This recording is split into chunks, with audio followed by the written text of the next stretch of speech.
Hello, welcome back. All right, so tonight we're going to be building part 2 of the UCS X-Wing. If you haven't checked out the first video, check us out at part 1 on our YouTube page here at DarthBricks42. We're going to be doing bags 6 through 10 tonight, which primarily looks like it's going to be the wings. So let's go ahead and get into it and dive right in. And at the end of the video, we'll be reviewing this X-Wing to the last one from 2013. I've got my TIE Interceptor UCS mock set up here just for fun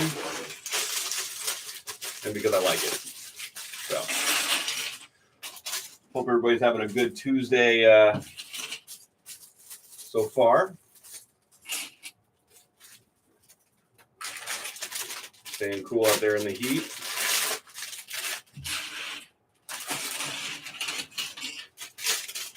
You know, did you get the UCS X-Wing, the new one, or do you have the old one, or do you have the first one?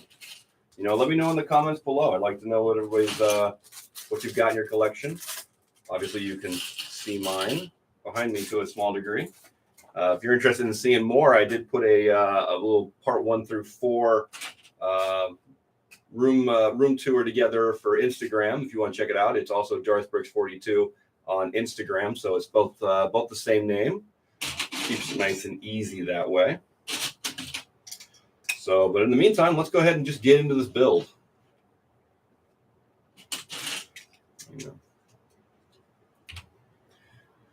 Anybody pick up anything last week when everything came out? Is there something that's coming up that you're looking forward to?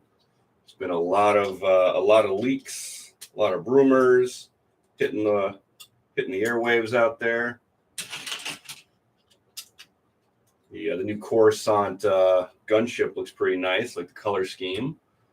Finally, something a little different than what we've been seeing. And I know that people are always talking about they want this, they want that. But Lego has got to make some new stuff occasionally. They can't always cater to people who don't have stuff. Sometimes you've got to cater, or sometimes you just got to make something new to keep those of us who do have stuff interested.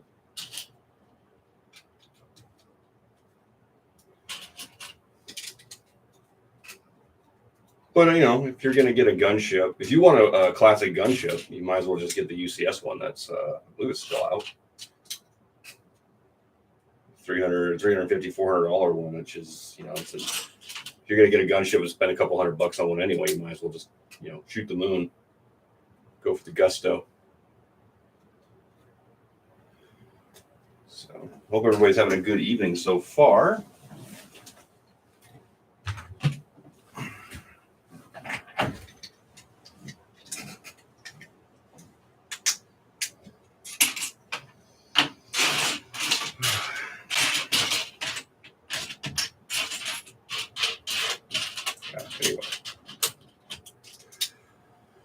All right, let's see. All right, we're plowing through. We are now getting on to step 311. As you can tell, there's quite a few steps on here.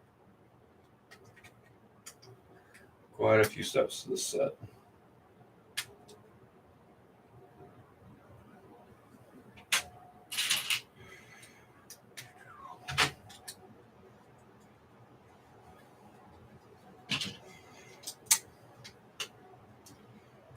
All right, so anybody play any fun games lately? Anything going on? Anybody see any good movies? My wife and I went and saw The Meg 2, The Trench. And if you like a movie that eats, if you like a movie where sharks eat people, go see that one. If you want a lot of realism in your movies and practical, practical this and practical that might not be the movie for you. But it was enjoyable. It was fun. Got out of the heat for a while. So, not too bad.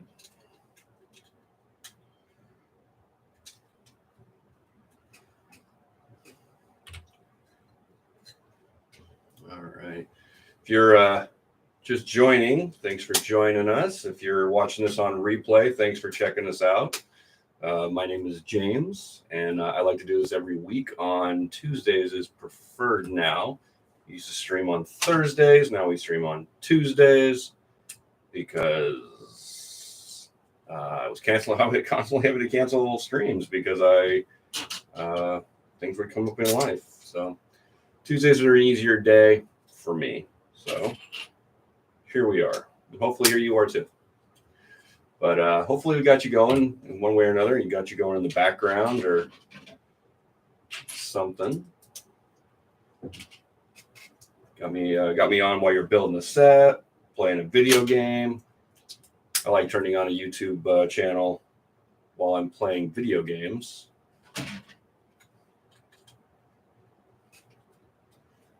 Is anybody playing any games out there? If you're playing anything or you plan on playing anything, let me know in the comments below. I answer all my comments because I appreciate anybody taking the time out of their day to talk to me. So I will take the time out of my day to talk to you.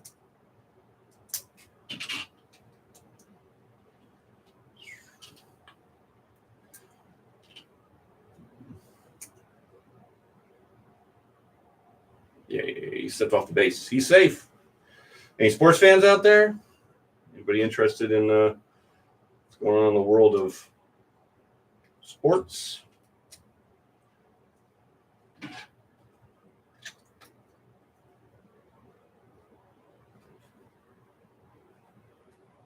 Personally, I'm a Red Sox fan.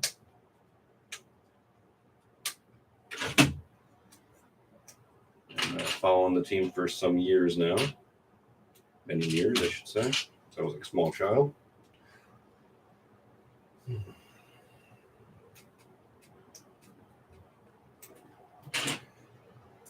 This year, according to their record, they're not doing very well. But if you take anybody's record in the AL West, the AL East, that's first place in the AL Central. So record's not everything.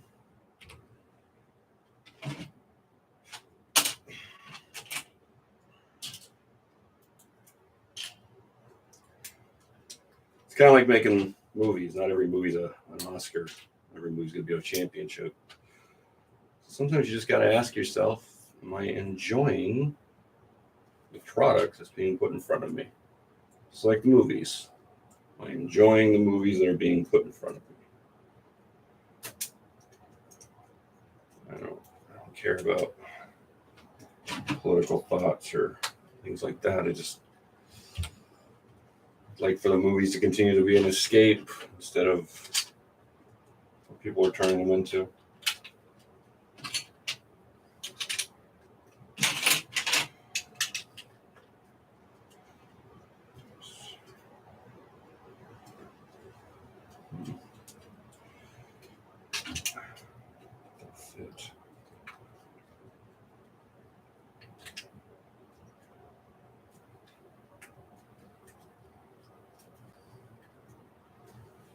There we go.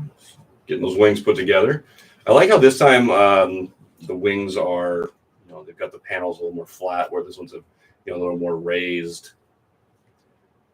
So I feel like they're doing a pretty good job of making it look aerodynamic, like it would be.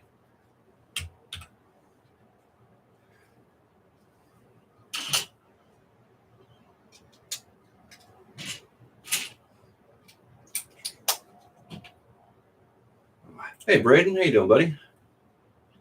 No, it's fine. Everybody's got lives. You ever want to catch any of them? They're on the channel. You can always rewatch them, put them on in the background. But I just appreciate you stopping by and saying hello. Appreciate it. Hopefully things are going well for you.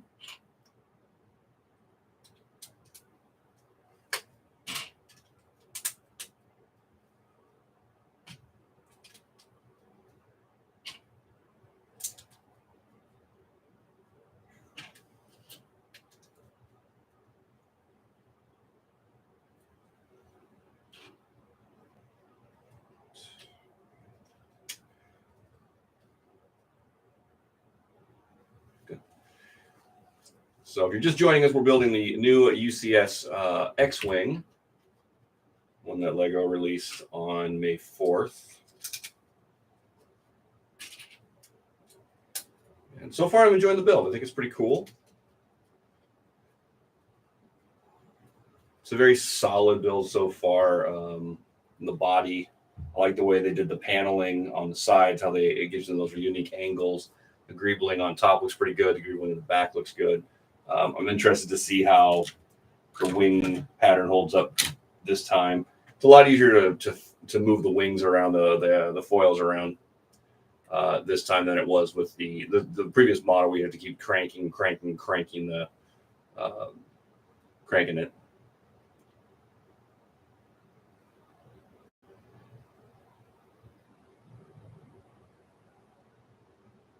Hold on one second.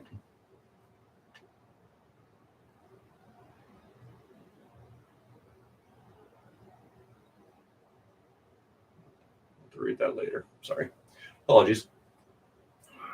But I like the way it's built. Not 100% how I feel about the paneling on the front. It feels kind of loose, and there's a lot of, you can see through it quite a bit.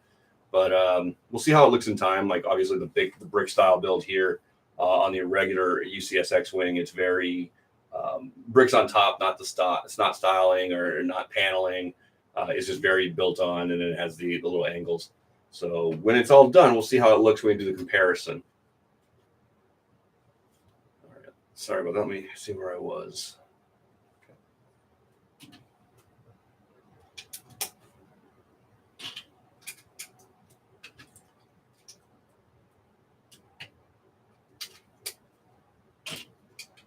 Hopefully everybody's hope you guys are staying cool up there in Colorado. Are you back from what was it, North Carolina?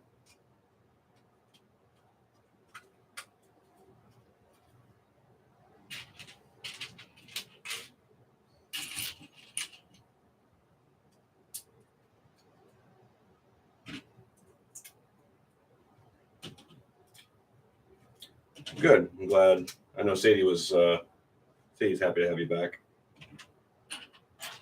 Sorry we missed you a couple weekends ago when we were up visiting.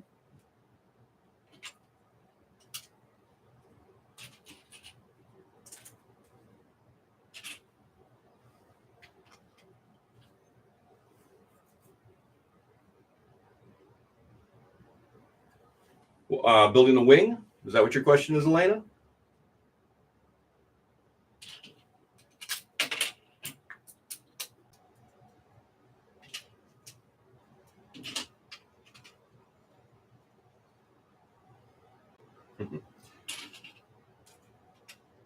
We had a great time up at the rafting. It was a lot of fun. Definitely something I'd like to do again.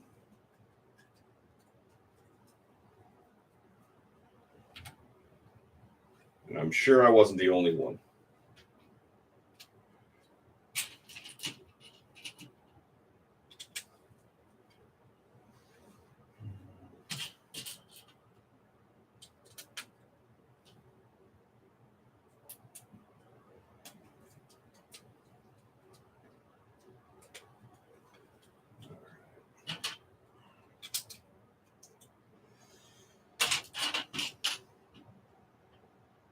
Yes. So yes, this is it's one of the wings. I can take a look back real quick. And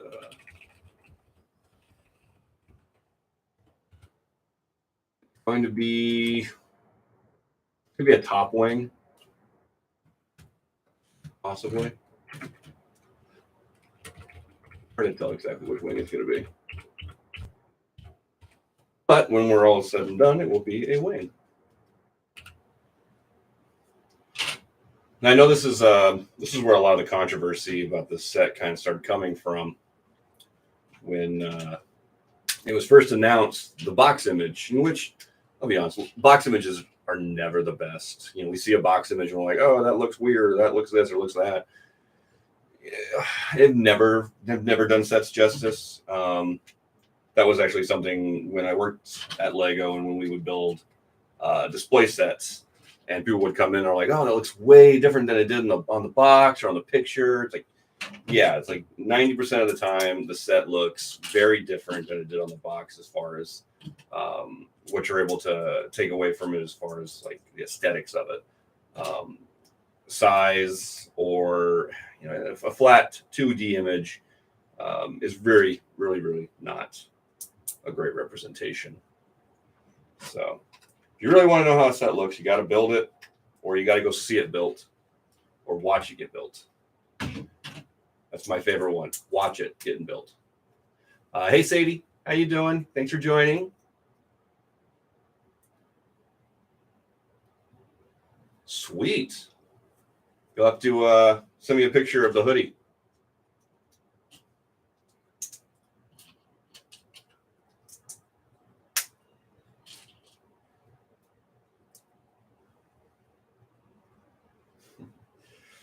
Well, thanks for joining us tonight. I'm glad you were able to make it. Thanks for tuning in after work. Hopefully it's something relaxing to listen to and wind down to after a busy day at work.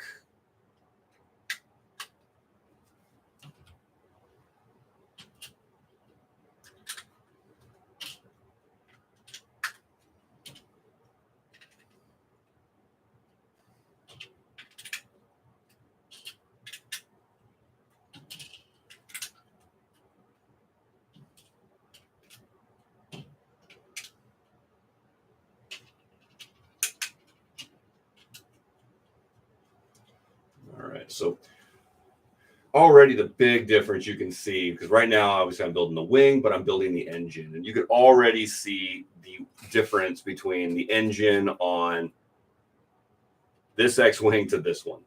This X-Wing, they use the exact same engine that they would use on a small minifigure playset. So the engine is the same size, they just beefed up the wing.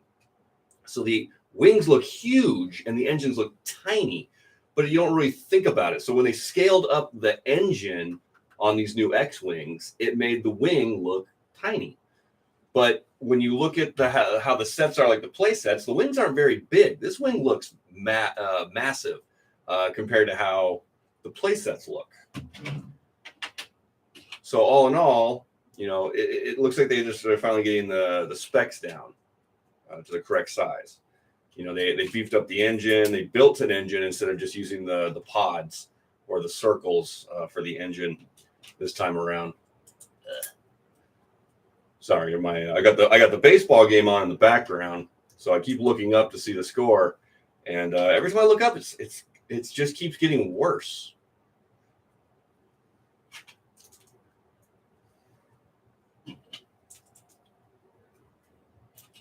But you know, they just scaled the engine to be more correct to the scale of the set.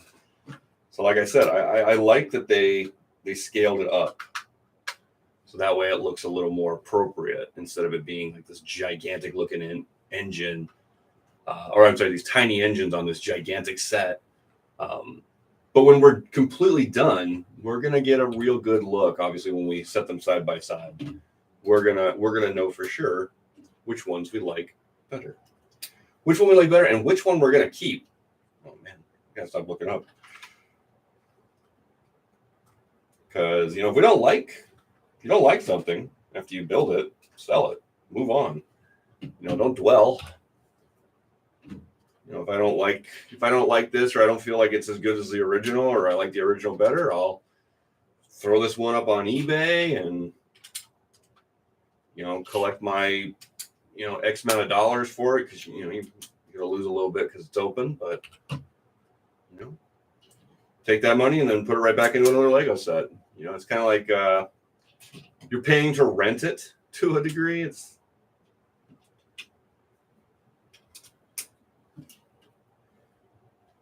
you know, if you ever wanted to build a Lego set but not own it, it's like, what would you want to do? You want to pay a couple $100, rent it, and then sell it and kind of get your money back.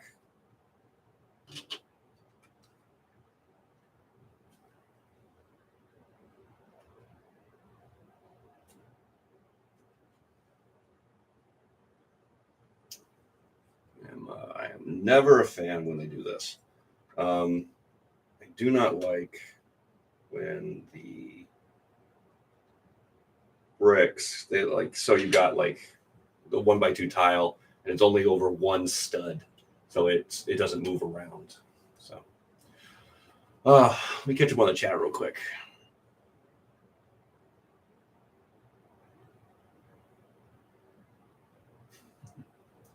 Yes, the Lego cycle and capitalism. All right, so looks like we're almost finished with our first wing. Set that aside because we're going to be building the an engine compartment, it looks like.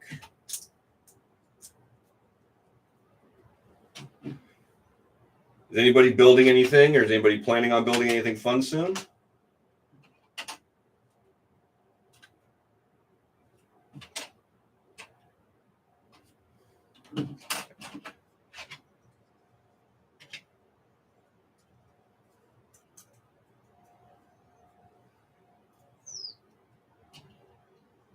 Not yet.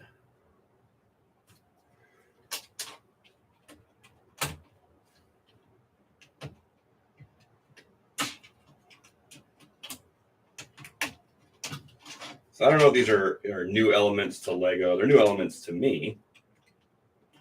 They got these 1x3 with a curve, but a two high wall.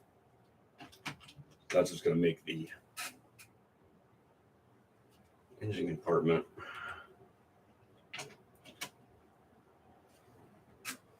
Interesting. And then they use the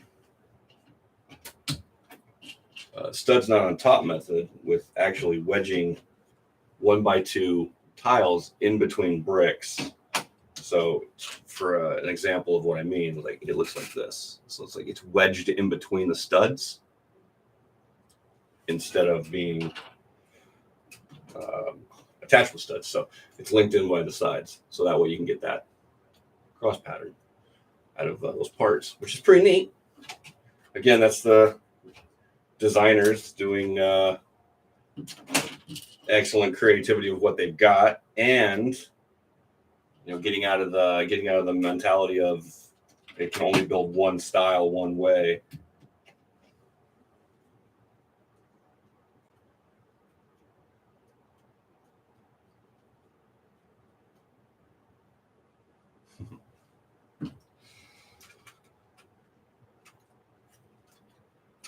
Yes, that's the struggle, like money.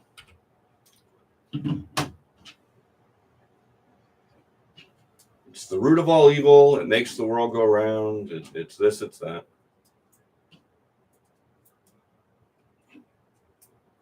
But hey, you're young and smart. You'll get there.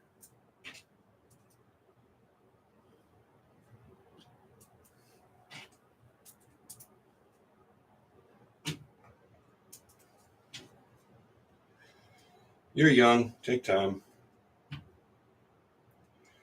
Way ahead of the curve from where I was. Hey, how you doing, Jared?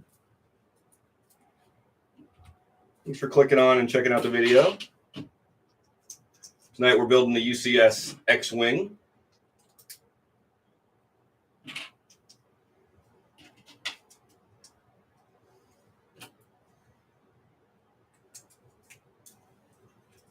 Wonderful. Little one behaving?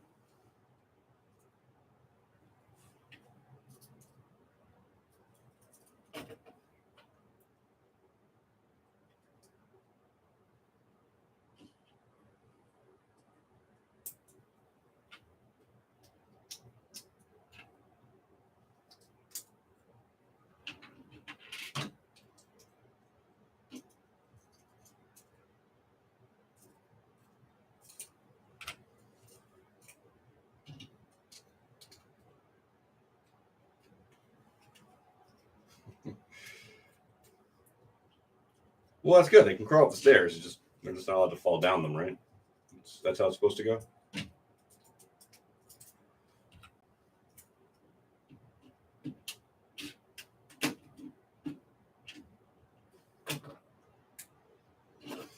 Yes, she's on the loose.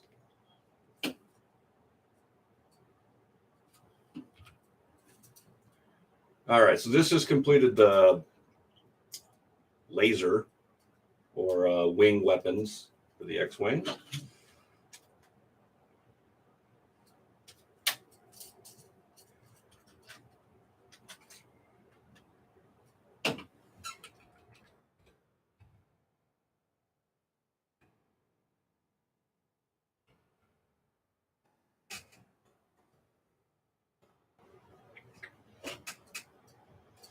All right.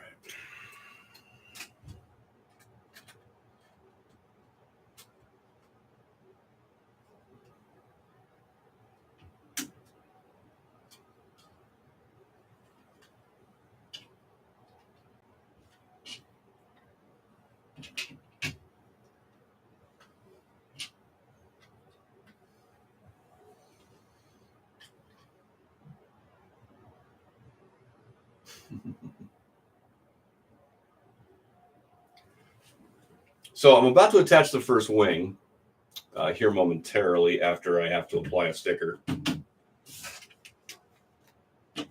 And we will get a good look at what the wing looks like compared to the other one. Just one moment, and we will take a look.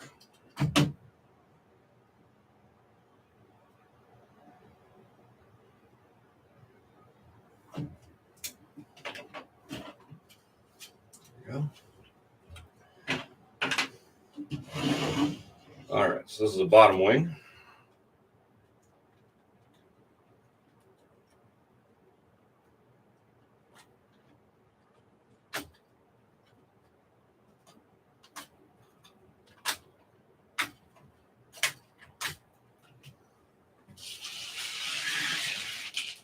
All right, one wing so far.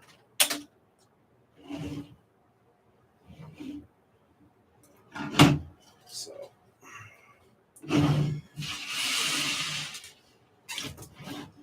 judge some scales real quick. So we're holding the old X-Wing with the new one. Perfectly honest, the wing width is looks like it's going to be about the exact same. So as you can see, one sitting over the other. The nose on the new X-Wing is definitely wider than the old one, but the body, the fuselage area back here, this is definitely chunkier on the original 2013 versus this one. So when holding them up over each other, they're almost scale, same length, same width. The like I said, the nose piece is definitely wider. Pop that part off.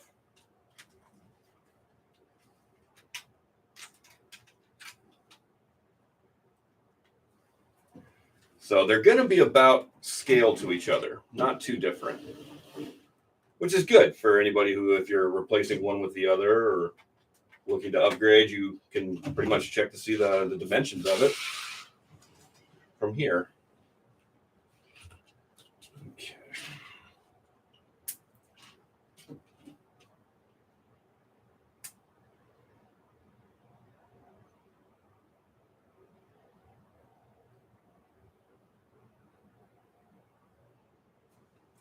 That is an interesting emoji.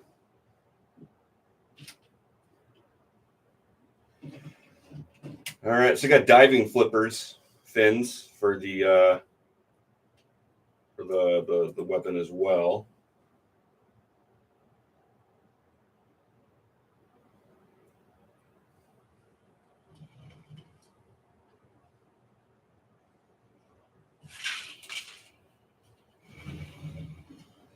All right, so that will be wing number 1 done. So one wing down, more to go. All right, bust into bag 7. So for those of you playing the home game, that was bag 6 we just finished.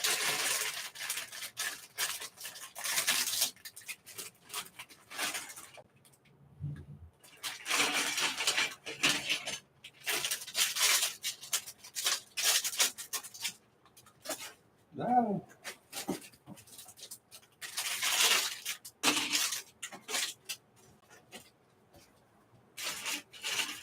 She can put the Christmas tree up only if it's decorated for Halloween.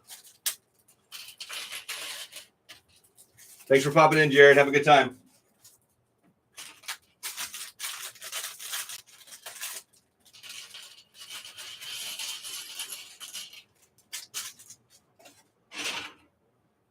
All right, so this is so far looking exactly like the last one in reverse.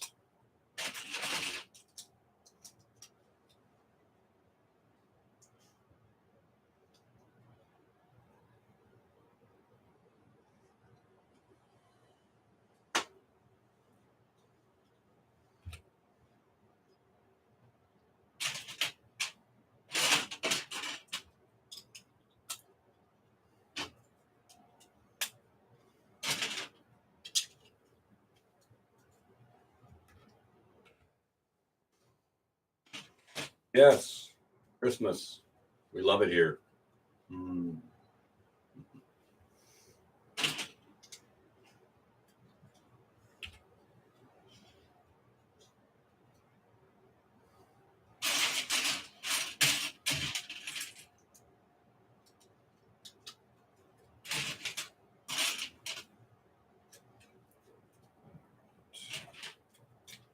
It's definitely too early for Christmas tree.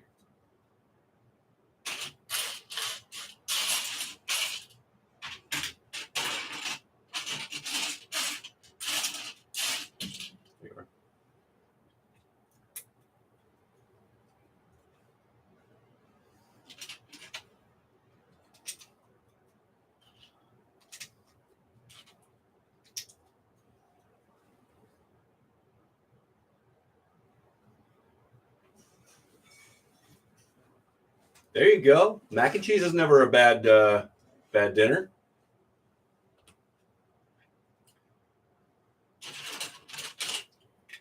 I will probably make a leftover out of the refrigerator. Maybe the barbecue meatballs with mashed potatoes. That sounds yummy. That sounds yum.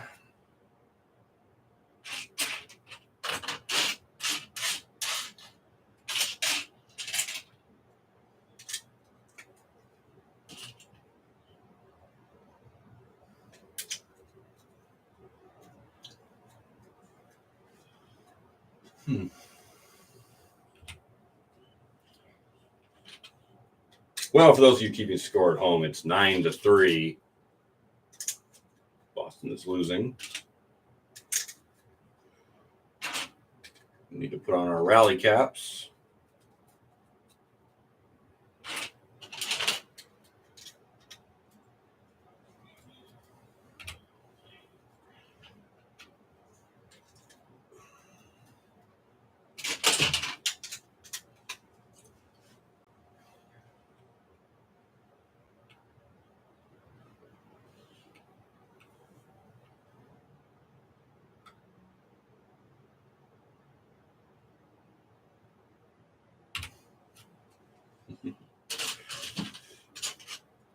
Did you have maize pasta or just pasta?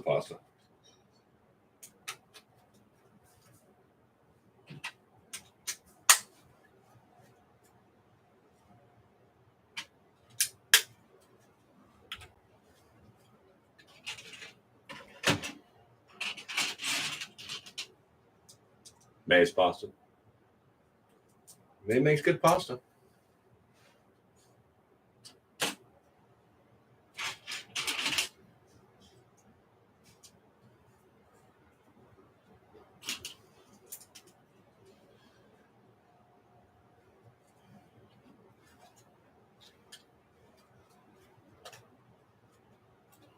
Braden, we haven't seen you streaming on Friday nights in a while. Are you still doing that, or are you taking a break?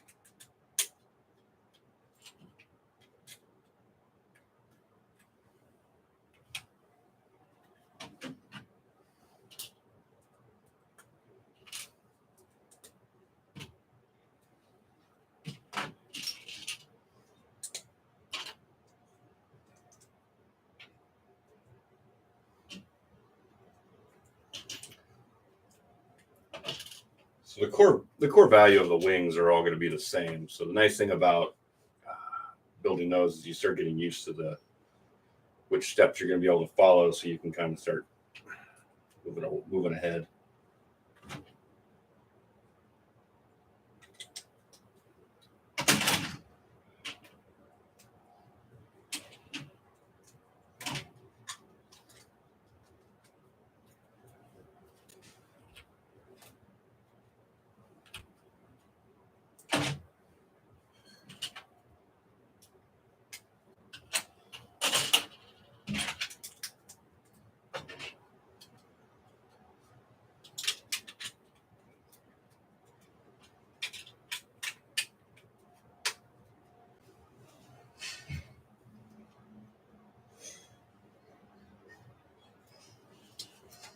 Yeah, it's easy to lose the rhythm or to get like caught up in something and trying to get back on course.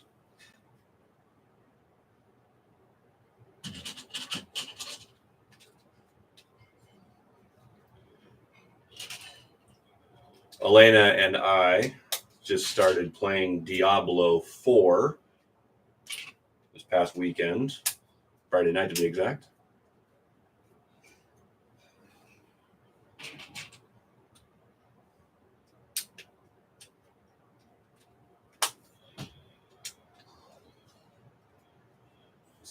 It's a lot of fun. Having a good time.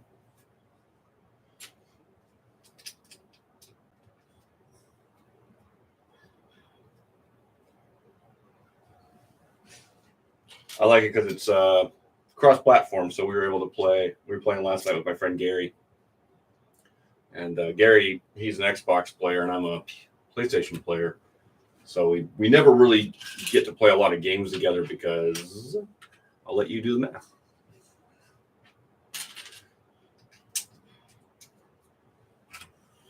But that was something we were both excited about when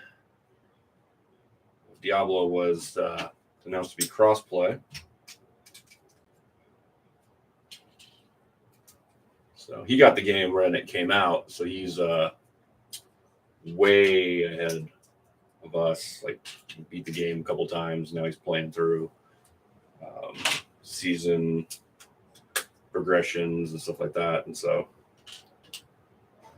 when we play, we were playing, it was like there was very little challenge in it because he's leveled up so much. But then it's like, hey, I was having a problem with this spot over here. Come beat that guy up for me. So got kind of funny in that regard.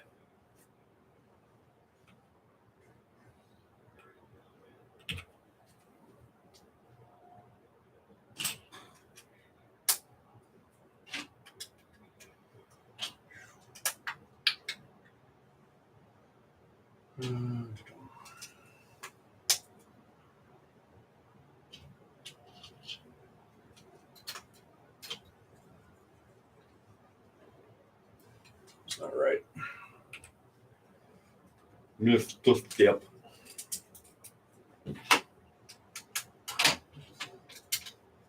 You ever miss a step? Happened to me.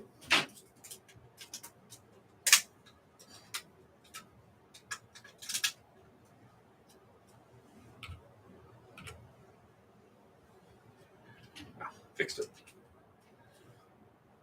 I fixed it, did it.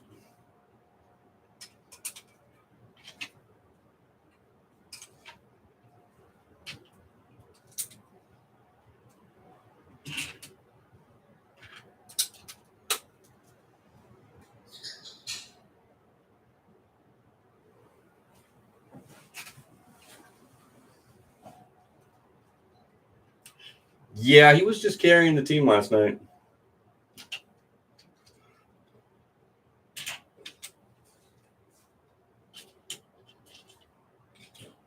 But then Elena and I play games together, and, well, of course, Elena's carrying the team. So, I mean, what can I say? Fun's fun.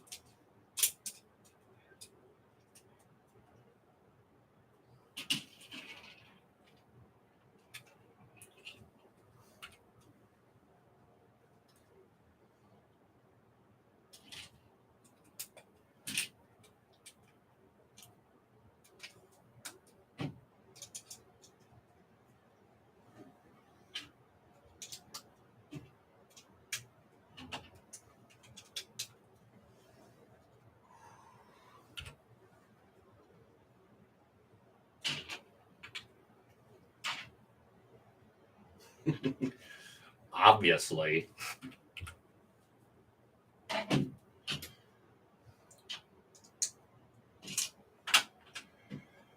Oh.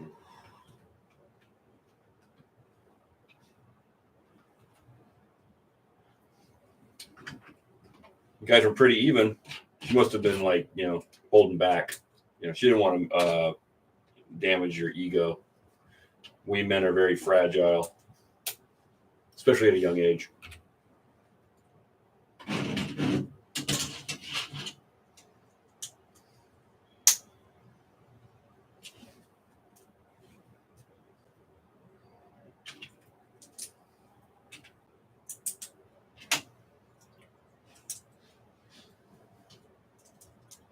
It's all about having a good time. Did you guys have a good time?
You've got some explaining to do.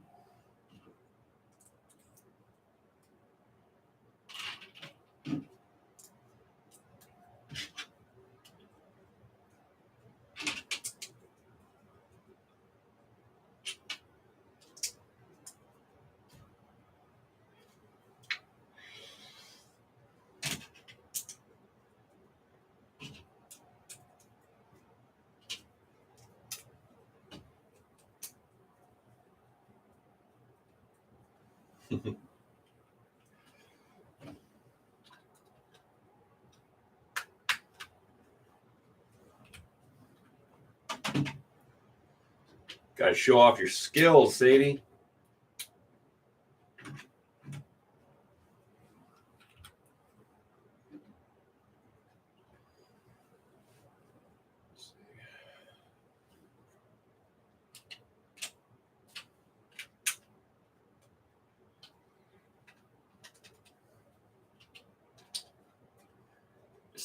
We're not going to Oregon this weekend, right, Elena? So the following weekend, not this one, next weekend.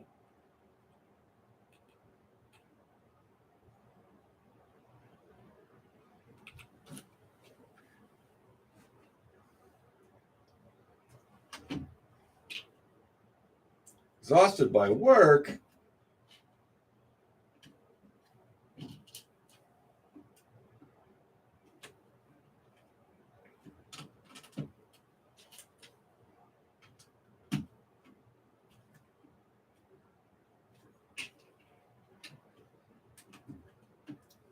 Oh, to be a teenager again.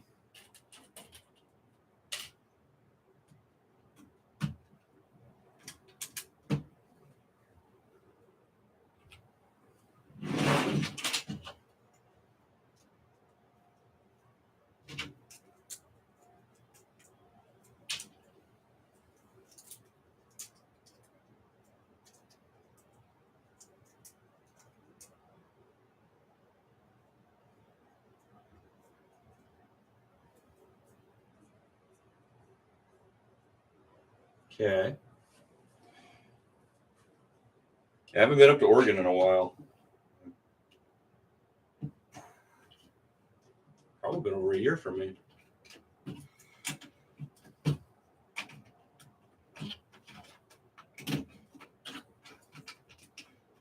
I do enjoy going to Oregon. You take an extra suitcase, make sure it's empty, That way you can go to the Lego store and stock up because they have no sales tax.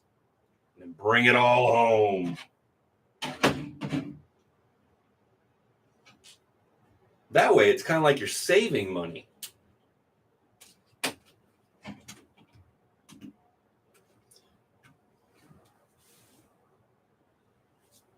Thanks, Sadie. Have fun.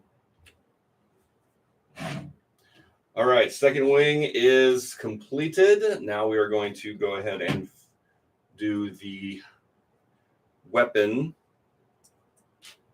This one's going to be a top wing, it looks like. Looks like they've split the difference between the coloring. It's like a candy striper pole on the bottom, and then the top is a basic white.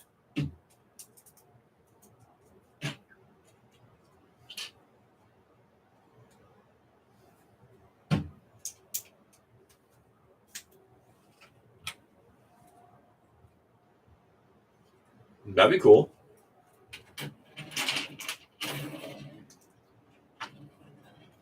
I don't think I ever played Overwatch.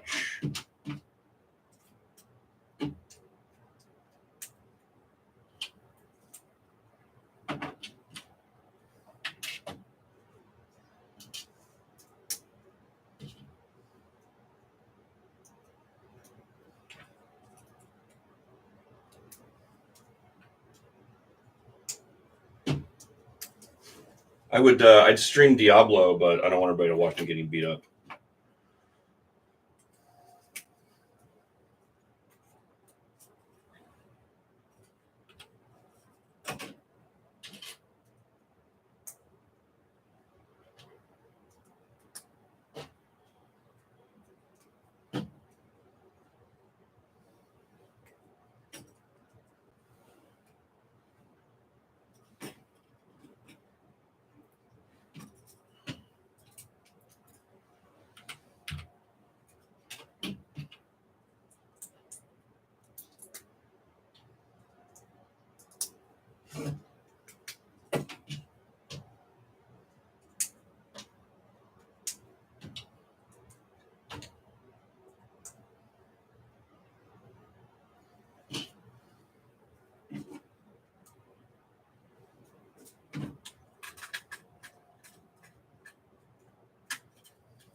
Ugh, another sticker.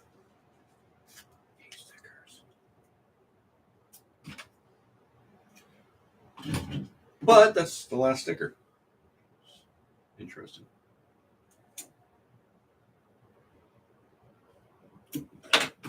Boom, sticker.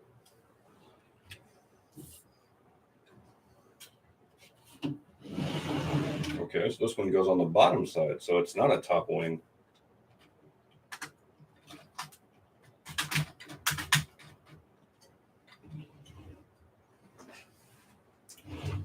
There you go. Now it looks like one of the ships from like Buck Rogers or Battlestar Galactica.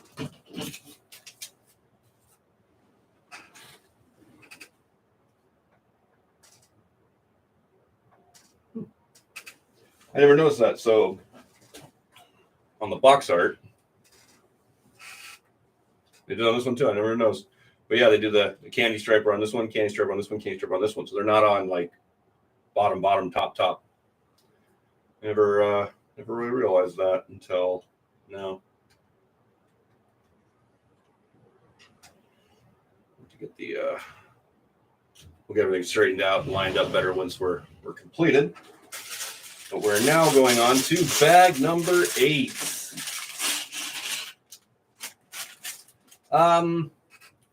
There is definitely some sensitive parts on the body, like here in the fuselage. Like if you grabbed it wrong, you would definitely break parts off. So it does feel more fragile than this X-Wing. But it's also because like not everything is locked in. It's like there's gravity holes and there's Technic rods that interlock to kind of hold things. So It's not solid, but you can pick it up by the nose, and I'm not afraid it's going to break. It could, but I'm not afraid of it breaking. But if I were to pick it up by the fuselage here, I definitely feel like there's going to be parts that can break off, because I already had one part pop off in my hand earlier, and like it's not like this side right here doesn't feel sort of super sturdy. Like I just took this off.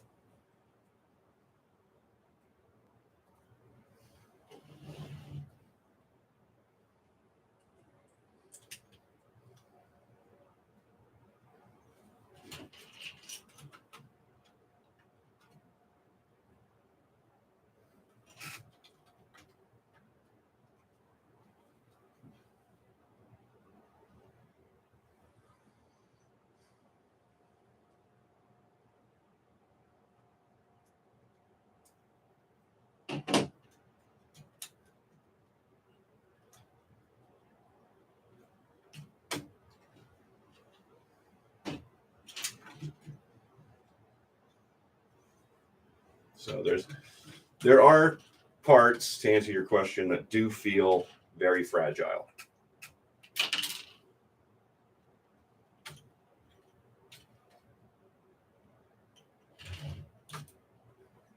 And like I said, it's the fuselage sections here, the body sections here on top and bottom. They're nice because they make that unique angle, but they're very nerve-wracking to touch. I had a part pop off or something somewhere. I'm not sure. Popped off here. Got it. There went Luke.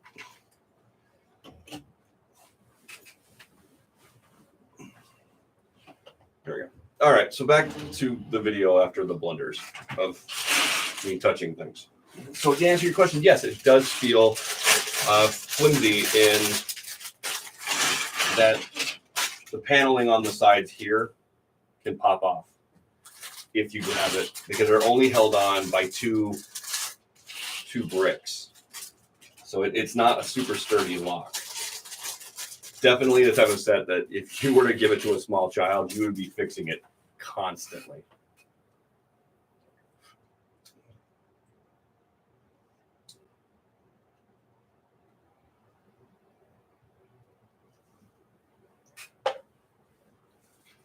Most UCS sets, I'm not afraid of moving at all. There's a couple that give me a bit of anxiety. The Star Destroyers, the big UCS Star Destroyers, those give me the panics. Mostly because, like the original big Star Destroyer from like 2006, 2004, 2002, 2006, somewhere in that ballpark, maybe 5 through 8. That big Star Destroyer, it's held together with magnets. So you've got the superstructure triangle that goes like this, and then you've got the angle pieces that would go on the top and go on the bottom. Well, Lego used magnets to clip those together, so they're only held on by magnets. Some people have complained that their magnets lost magnetic ability and fell apart, or they would just touch it, it would fall apart. I've never had mine break, like anything ever break off of it. I have moved it a few times. It's above my head, like way up above my head. And, I had to pick it up and lift it and put it up in place. And I've moved it around, slid it back and forth. I've never really picked up and carried it around because it's the set that absolutely terrifies me to move. But I've moved my other Star Destroyer, which I've moved both Millennium Falcons. I mean, the Shuttle Tydirium. Nothing phases me with those big sets. Actually, here's a funny joke. Oh, might not be a joke to everybody. A funny story that I find funny. So, Shuttle Tydirium, the big UCS shuttle. We built one when we were at Phoenix Comic Con back in like 2012, 2013, somewhere in that time frame. And when we were done with it, it was the store model, store model that we had used for it. And back then, when you were done with models, they got broken down into a bin, and then that bin would get sent back to Lego to be repurposed for whatever. So when we had store models, we just have to break them down. The policy changed 300 times, but at that time, the policy was to break the set down and send it back. So I took a shuttle Tidarium, and while it was fully built, over a bucket from about 5 feet in the air, I just dropped it nose first into the ground. And I have to say that was really a fun, satisfying thing to do, knowing that I was able to destroy that set without, well, of course, not being mine and not having to rebuild it. But surprisingly, that set was so sound. The only thing that happened was the whole cockpit obviously exploded. Panels popped off all over the place, but the body and the wings on the shuttle were still all connected and still all functioned after being dropped nose first into the ground from 5 feet in the air. So I thought that was pretty fun. Corey thought it was pretty funny as well. So I guess in the long term, that's all that really mattered. The guy that was watching us do it, Nick, he wanted that set, and I think we dropped it on its face and broke it in that manner just because we knew he wanted it and we didn't want him to have it. So maybe part of it was a little vindictiveness. But back to the original point, I'm not afraid to move large sets, and I know they can be very concerning for some people, but they don't bother me. But outside of my Star Destroyer, I mean, I've moved the Razor Crest. The AT-AT is not scary to move. It's just big. When I used to think about how big these models were, or big a UCS model was back in the day when I was first building them and moving them around my room, I would just think, man, these are so big. And now, that was in the days before they released these massive sets, like no Razor Crest, Gunship, AT-AT Walker. The biggest thing I had was a Millennium Falcons and the Super Star Destroyer, and then the regular Star Destroyer, and then the big profile of these sets are not big; they just have a large wing profile. So it's like they're not super big, but now the sets are they're getting ginormous. So they may get more nervous with moving them around as I get older. If I have a hard time, obviously lifting heavy, the heavier a set gets, the more concerning it would be to move. So eat your Wheaties, Elena, if you ever need to move a set. Bulk up.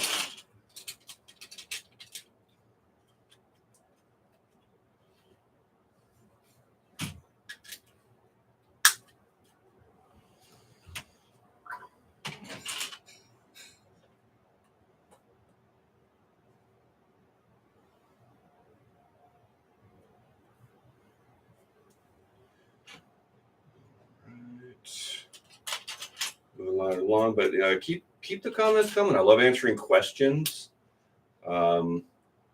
Just they lead to interesting conversations. They lead to interesting topics.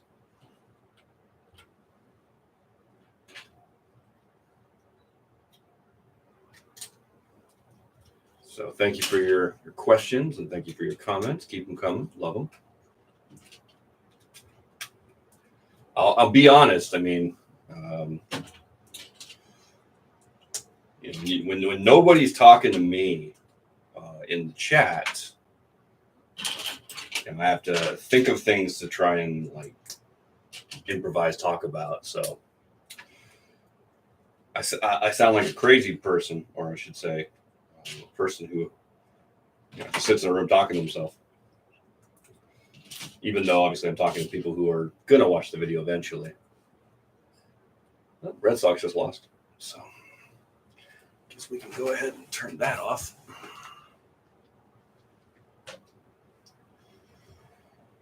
Boo, Kansas City. Boo. Boo earns. Let's turn on the Giants and Angels game.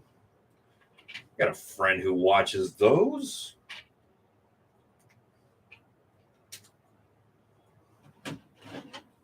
Sometimes he's even on the stream.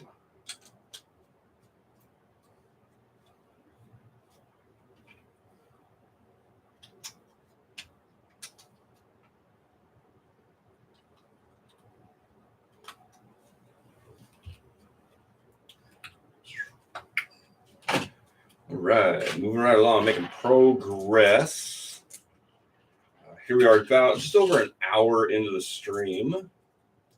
And if you're joining us late, first of all, thanks for joining me. Appreciate you checking out my content. More content to check out over on Instagram, DarthBricks42.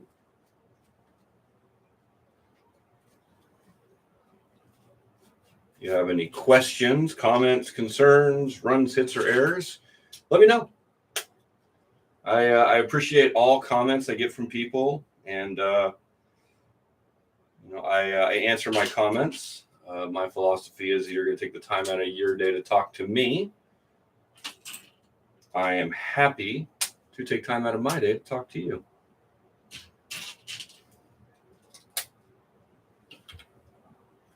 I like to think of myself as a very friendly person.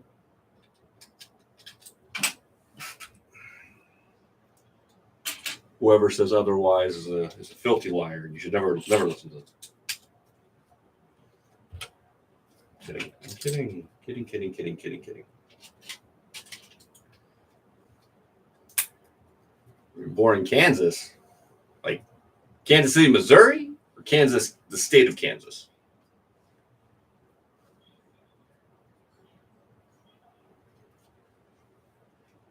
I mean, met by accident.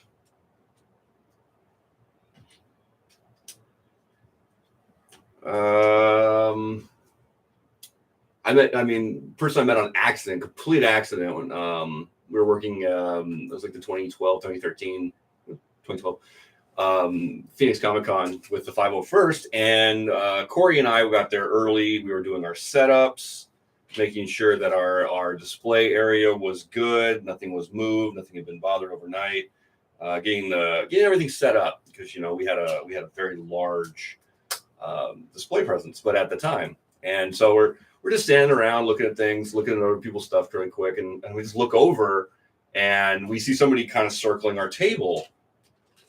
And I'm like, oh, well, I was like, oh, there's somebody at the table. I'm gonna walk over really quick and just make sure that everything's all right. And if they have any questions, just kind of strike up a conversation. And I get over there, and it's an older gentleman, and he's like, I have this exact same Slave One model at home, and I had turned and I was kind of started talking, and I realized it was Jeremy Bulloch. And for those of you who don't know who Jeremy Bulloch is, he is the original Boba Fett. He played Boba Fett, and he played an officer in Empire Strikes Back. So he was the original guy in the costume. And I was just completely like, wow, this is amazing. I never thought I would, bump into him even on accident. Him just walking around our booth. Stood there talking to him. Corey was still standing far away, and I was kind of making the get over here, motion to him, kind of to be nonchalant, not trying to look like one of those crazy, fanboy people. And he was super friendly. We chatted for a little bit. He talked about Star Wars, and he talked about Lego and how much he loves Lego. I was just like, wow, that was so cool, because we would you bump into some of these celebrities at the cons, especially before the show, because that's when they go wandering around to the exhibitor booths and tables and stuff like that, and that's when they kind of get there. They get to look around at everything. So it was just really cool, and he was very friendly. Sorry, I'm kind of looking around like a crazy person. 1 second.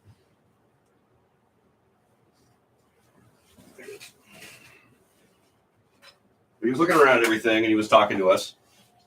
And that was just amazing. So that was probably one of my favorite accidental meetings. And then he did sign my Star Wars neighborhood badge, which was created specially for the 501st for our Comic-Con, but he signed it for me. And so I got it framed because that was a one-of-a-kind thing. But I always thought that was really cool. It's one of my most prized possessions.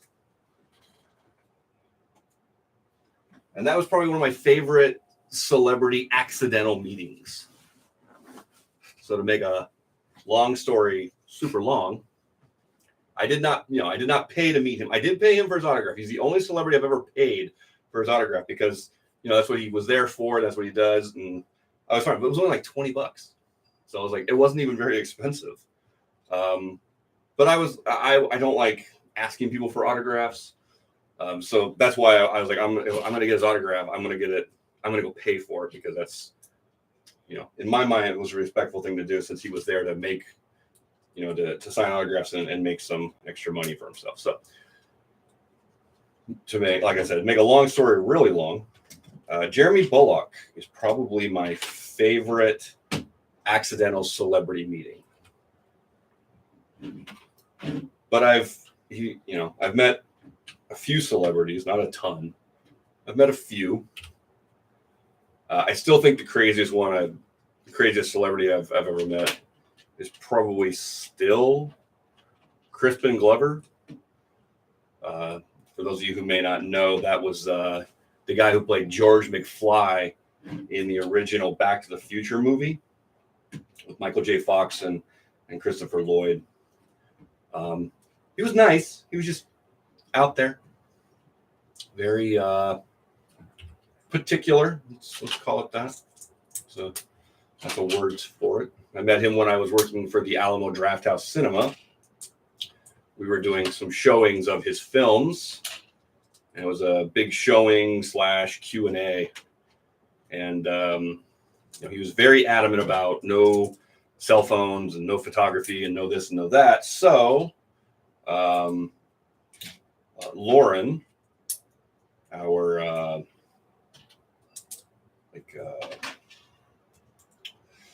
movie, she hosted all the movie parties and she kept track of all those things.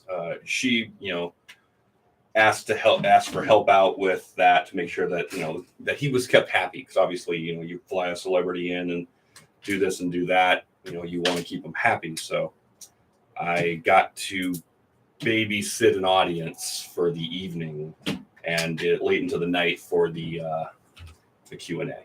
But like I said, he was a very nice person. He was just a bit eccentric, and his handwriting. He signed a book and gave it to me, and his handwriting looked like I don't know. His handwriting looked worse than the Zodiac letters.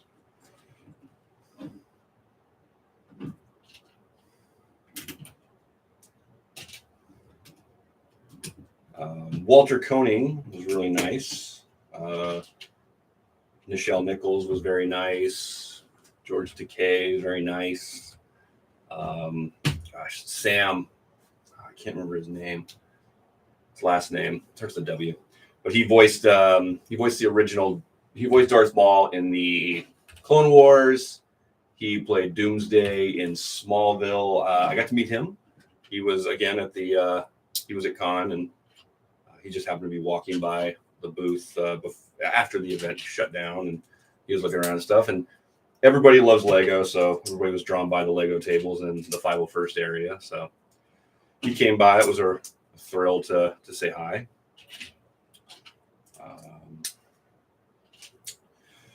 Let's see.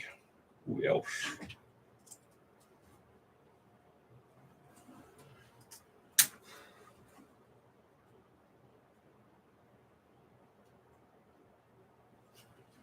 Well, if I was transported back in time 400 years with nothing to prove that I came from the future, first thing I have to identify is, where am I? If I'm somewhere where I know history, like historical events, Depending on the year, depending on this and that, you can like you can predict Halley's Comet if you're in the right time. You're like, okay, I'm going to tell you I'm from the future because every X amount of years this comet comes. So on this date to this date or this year, this comet will come. If you know your history well enough, you can predict or tell people the events that are going to transpire. It's kind of a mixed bag. You can kind of tell people your knowledge, but that's not really proving you're from the future. But knowing history and people from the past, they just think you're a witch and burn you at the stake.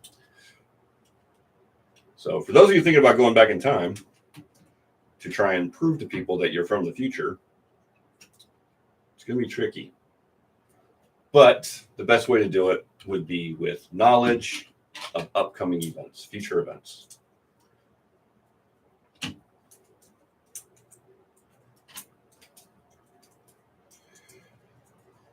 Anybody have any theories, any other ideas? How would you prove to someone if you were transported back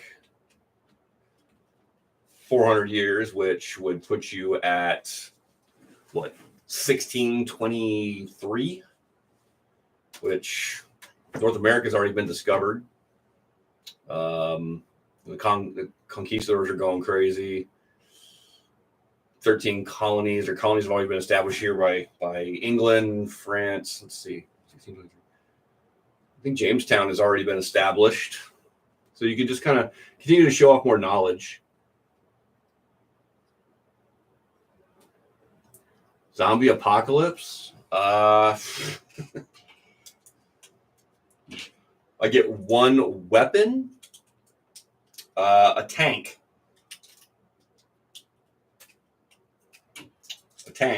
I'd get a tank.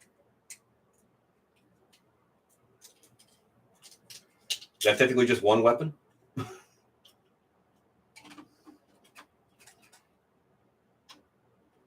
Considered a weapon of war.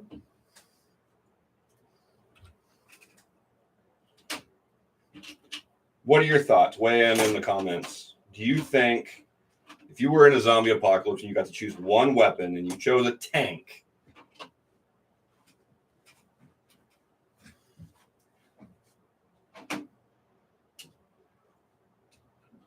well, here's the thing, well, I mean, no matter what, I wouldn't want to live in a zombie apocalypse anyway.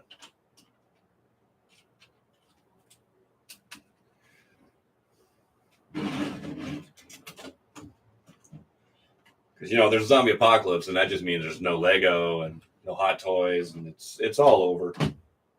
What's the purpose?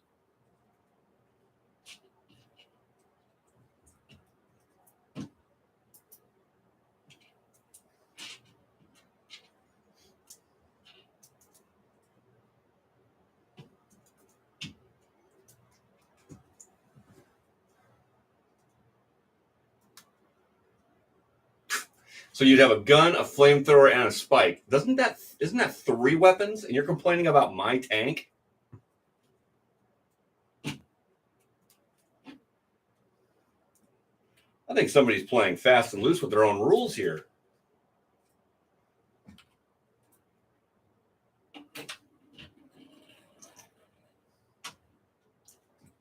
It's a combo weapon. Well, in that case, I'll take an aircraft carrier with all the attachments and all the weapons and all the extra armaments and airplanes and.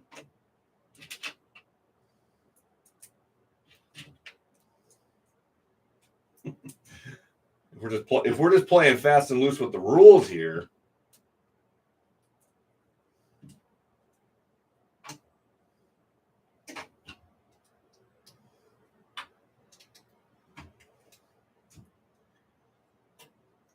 Feels like a John Goodman moment from The Big Lebowski.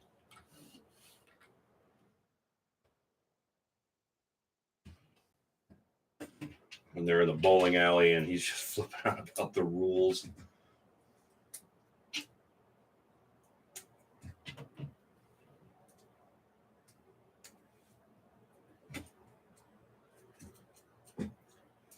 And by the way, Elena, being sent back in time and just crying, that's not going to get you anywhere.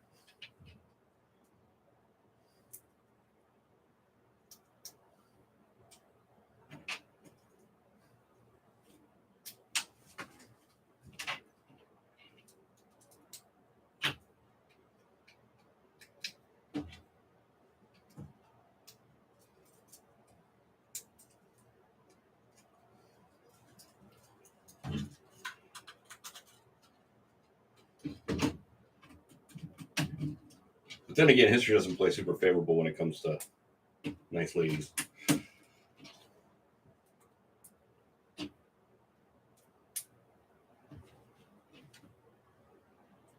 What kind of Corvette?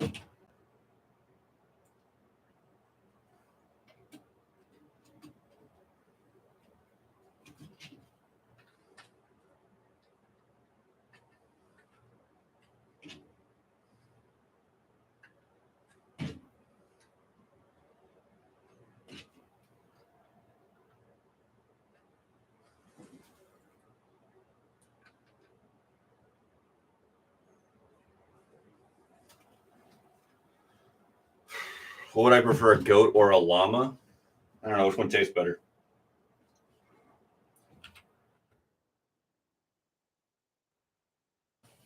All right, I'm gonna wait to put that last wing on because it throws the ship out of balance. So we're gonna build the last wing, and then we'll go ahead and put the last wing on. So bag 9 is what we're busting into now.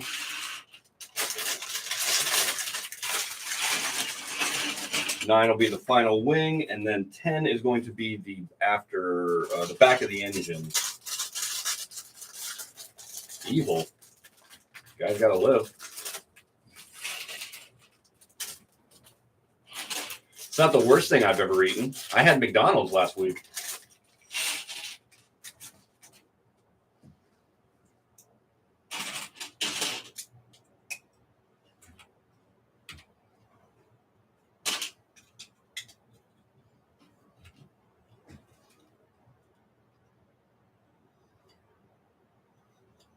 So it's not the current body style, it's the one previous to it. Braden.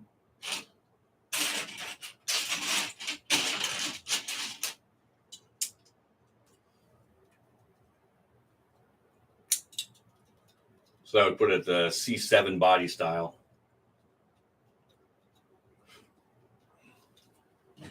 Those are cool.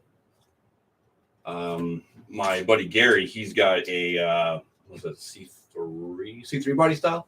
He's got a 71 Corvette Stingray.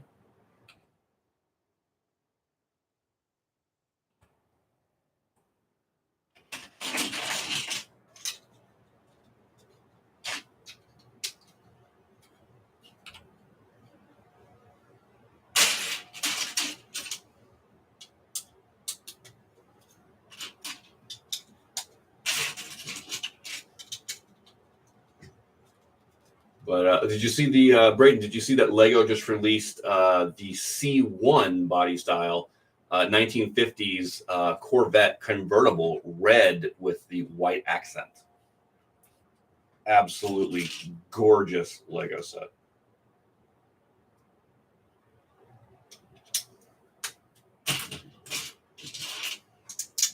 When I first heard the rumors about it, people were talking. They said it was going to be probably yellow, and I was just praying to God that they did not do that classic Corvette in yellow, because the classic, Chevy red, fire engine red, or whatever you want to call it, that was those Corvettes back then. They were just absolutely beautiful. You get time, check it out. They're up on Lego.com because they're available for purchase. It's like a 1955, maybe 56, 55, 56, somewhere in that range. I don't remember it completely off the top of my head. I'm older. I forget a lot of things.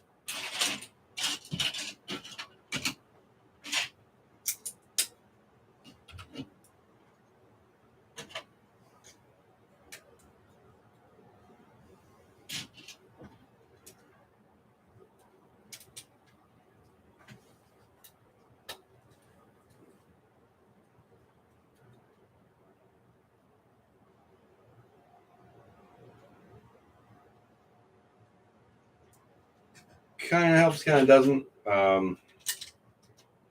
I'm not as proficient with the body style of Corvettes, like especially the current, like C5, 6, 7. I don't remember which one's which very well.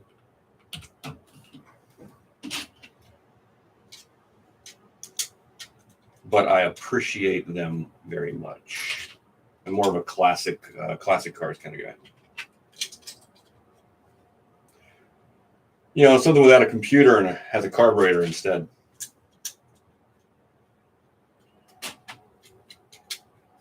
Them's were simpler days.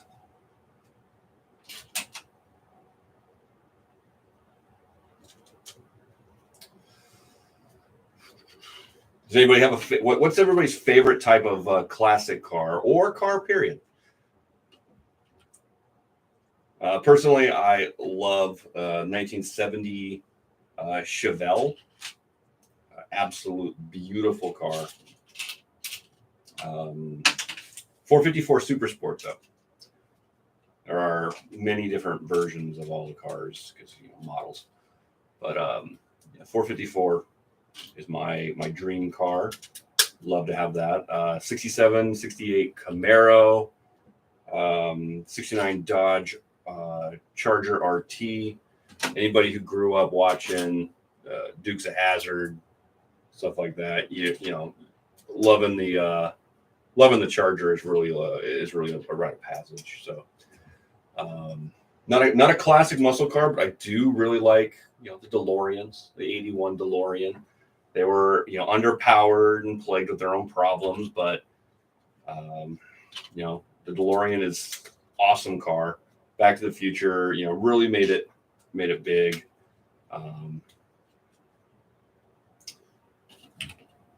It came around. I think it was developed. I think it was released in '81. If I'm trying to say it correctly. So it's theoretically the same age as I am.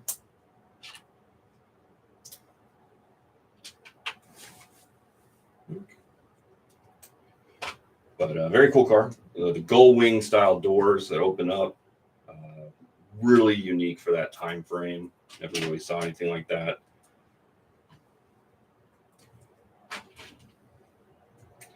Now we see the gull wing on those Tesla Model E's or whatever they are.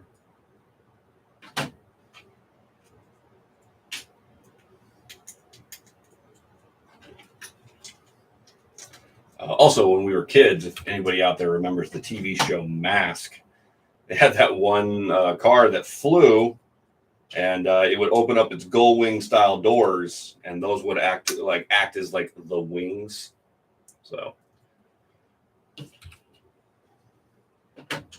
I was an '80s cartoon kid.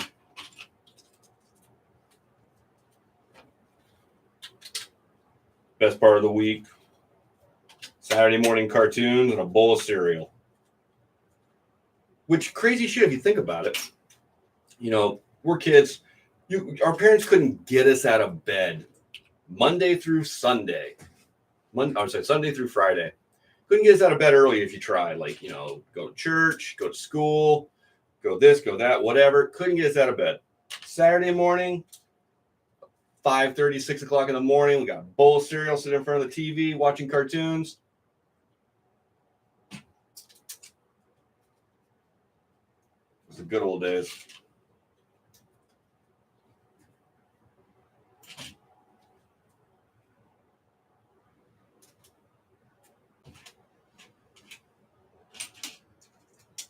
It's my mom asking me, how can you remember, all the music lyrics, and how can you remember all these TV shows and programs and this and that? How do you remember all this, but you don't remember, you can't remember how to do this and that on at school? And it's like, well, it's obvious. School is not interesting. It took a real long time to become interesting.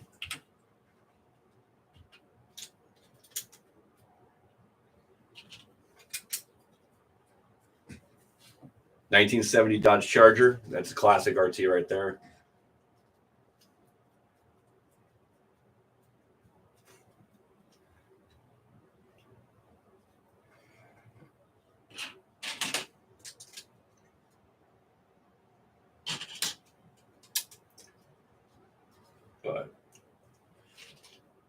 back to the Lego set.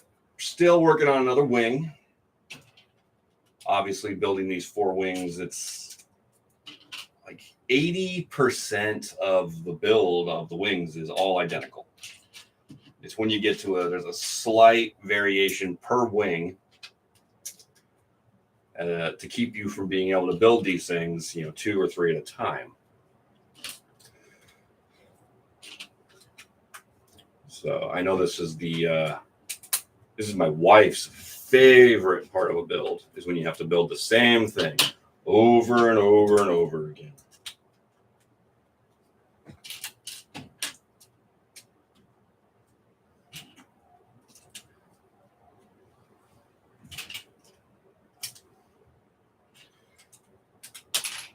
The only thing that she loves doing more is building minifigures.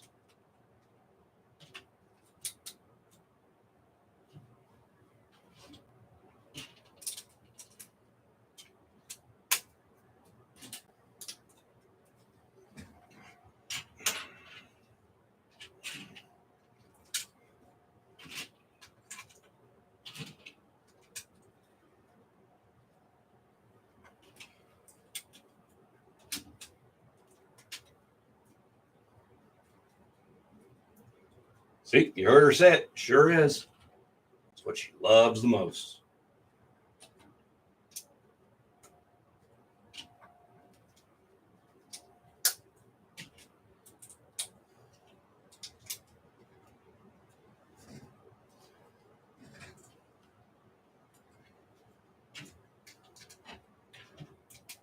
Has anybody out there ever had one of those accidental meetings with a celebrity? What's yours? Let me know in the comments. Tell me about it. Who's your favorite celebrity that you've met, or who's your least favorite celebrity that you've met?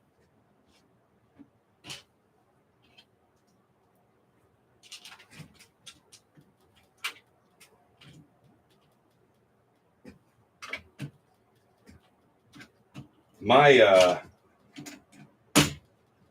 least favorite celebrity that I've met-ish, I would have to say is William Shatner. Yeah, good old Shats himself.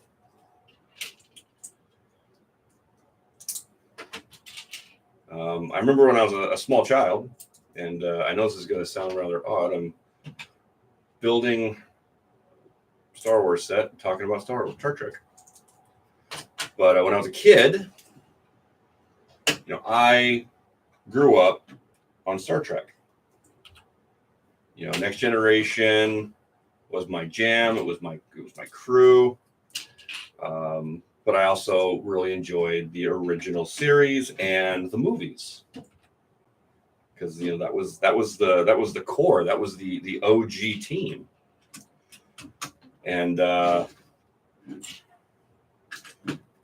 and they were doing a Star Trek convention at Phoenix Convention Center, and it was on my birthday. And it's like, I mentioned it to my mom. I was like, hey, I really want to go to this. So my parents got tickets. It's one of the few events that my parents actually ever took me to, that was actually something to go do and see.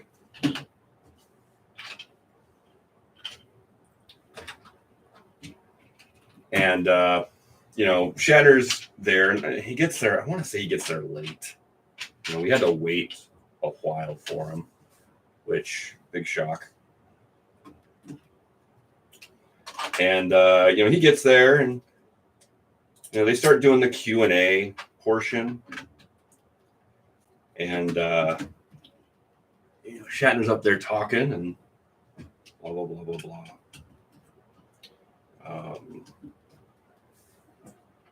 And somebody, another person, I think the guy might have worked at the convention center, accidentally or intentionally, kind of cut him off, like said something and over him.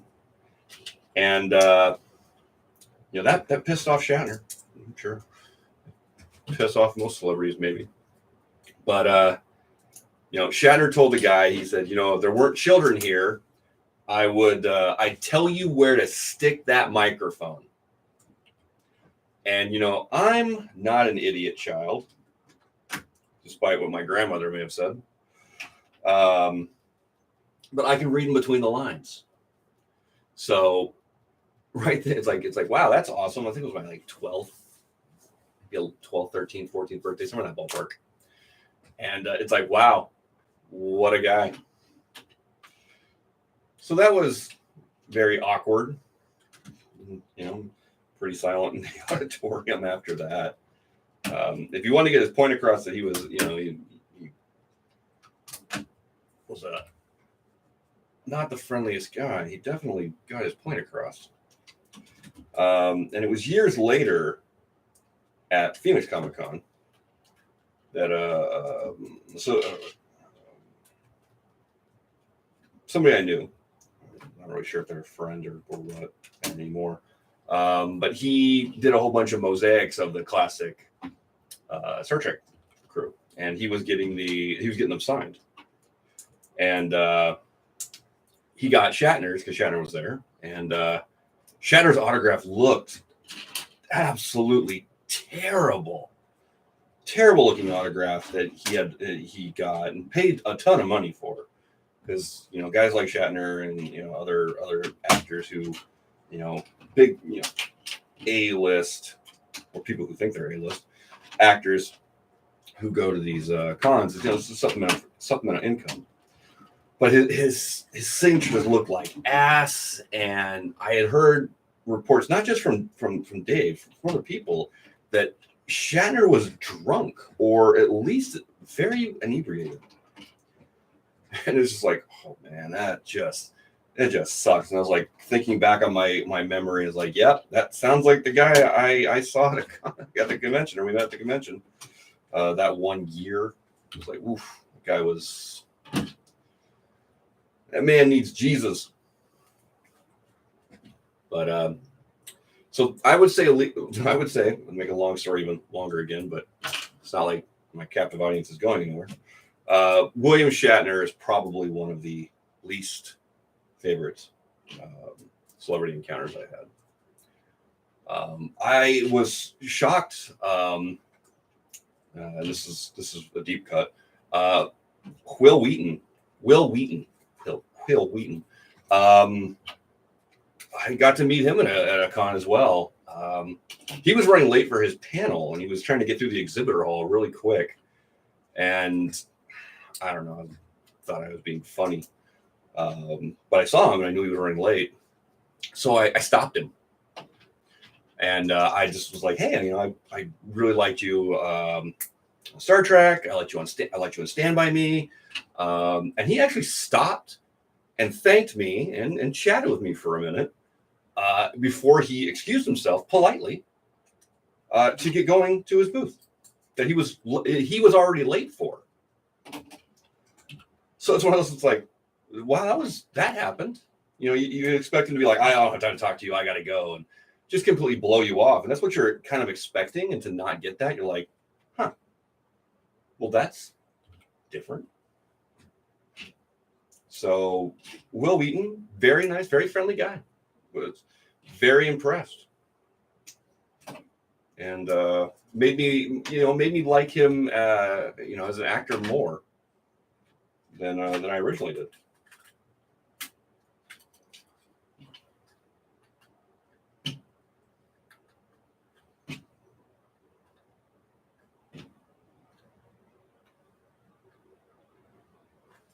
One of the craziest ones, not saying he's crazy, just the funniest, like one of the funniest things I've ever seen, but like, we see Lou Ferrigno, the guy who played the original TV show Incredible Hulk, all painted up green, everything like that during the 70s. And,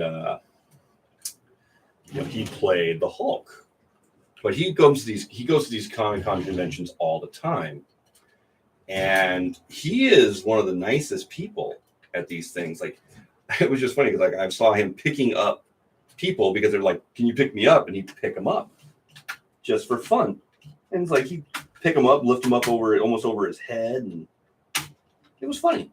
I just popped that damn panel off again.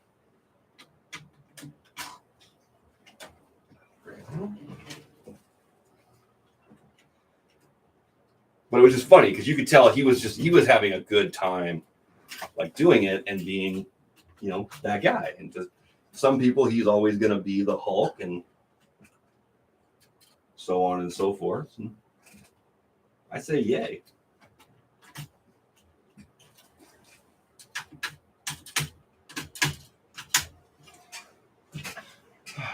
All right, and through all that, we now have all 4 wings on the X-Wing.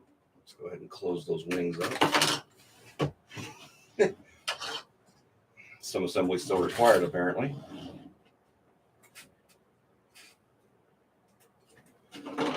Just lost a panel. All right, bear with me. I had a panel pop off while I was trying to install the wings. Looks like I got multiple panels coming off.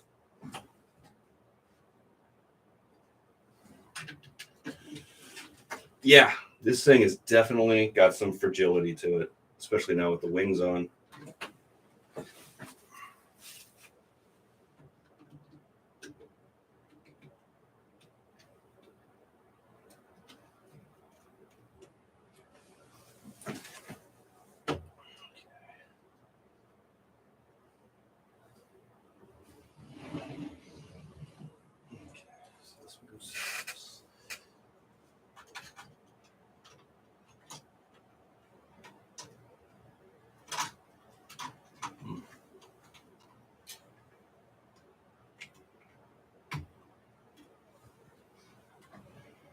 All right, so do not grab it around the midsection. It does not like it.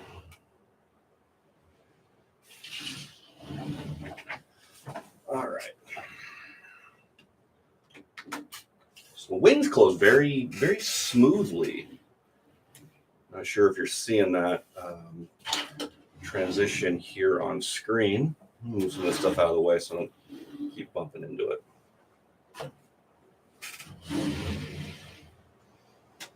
So the wing transition is actually very smooth. So you just turn the gear on top and the wings pop open. You kind of turn it back and they really close smoothly. So that's open.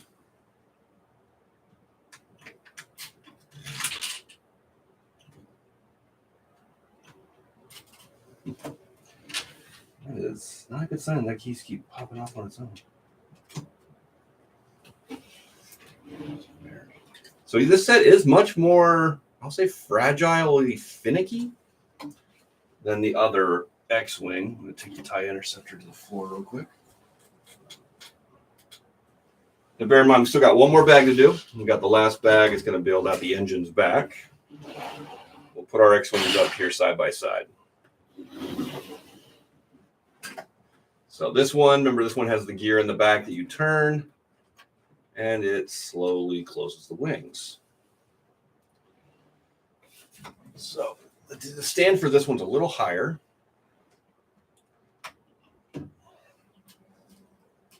But the footprint is virtually identical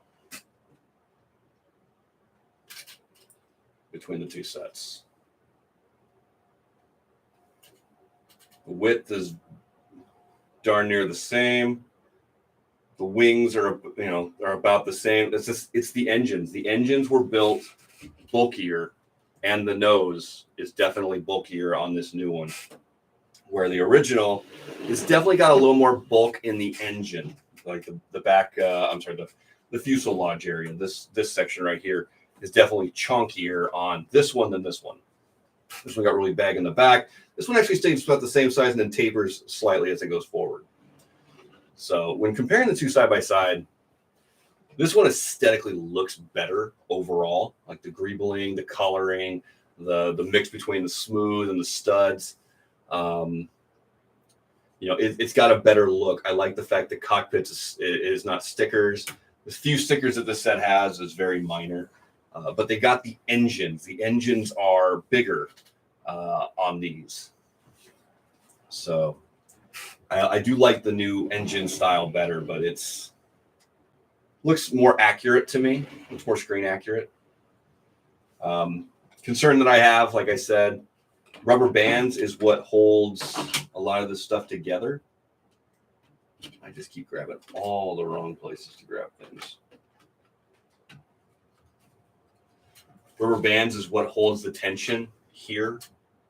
And, you know, rubber bands, depending on where you live, humidity, climate, dry, you know, they can go. But I do like that nice, smooth turn. Then the foils go out. Oh, am I getting some resistance all of a sudden?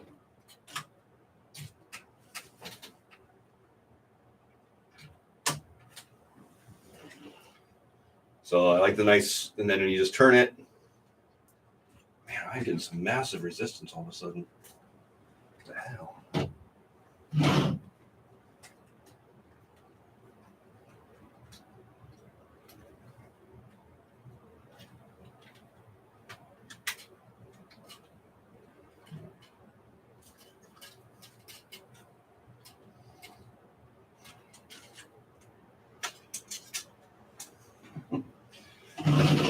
Definitely more of a fragile set. I just knocked another part off. I like that part off. So yeah, this set has got a lot of finicky parts all over it. That came undone again.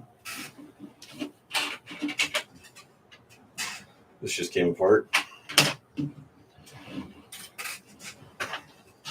So if you're going to get this set, you're going to set it on the shelf and you're never going to touch it again. Because if you do, it's going to fall apart.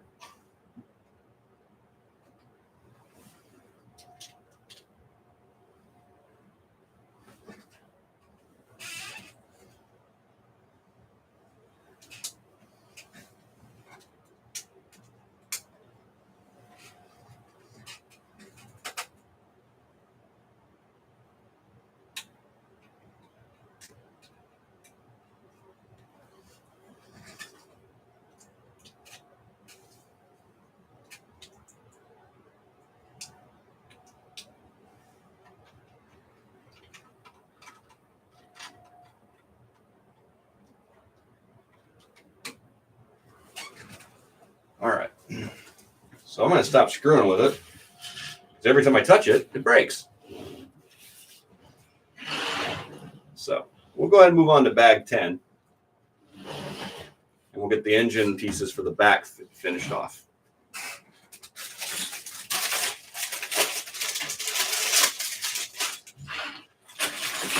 So set very finicky around the body.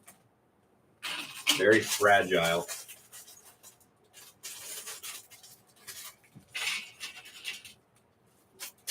I'd like to thank anybody who's recently joined us. We're finishing off the UCS X-Wing from LEGO. You know, speak up, say hi in the comments, please.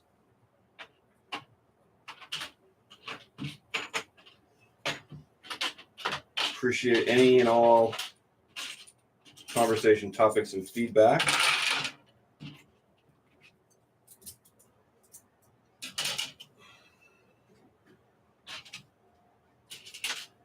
So this set is definitely got some fragility to it. I would say it's going to be less of one that I'd be worried about moving and just one that I just don't want to touch.